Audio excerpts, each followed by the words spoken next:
अखण्डमण्डलाकारं व्याप्तं येन चराचरं तत्पदं दर्शितं येन तस्मै श्री गुरवे नमः।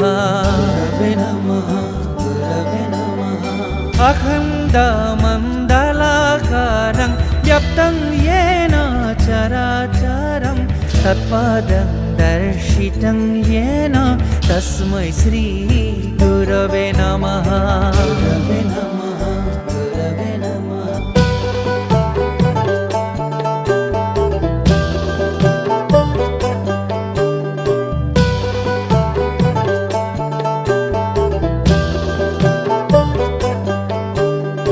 गुरु ब्रह्मा गुरु विष्णु गुरुदेवो महेश्वर गुरु साक्षात्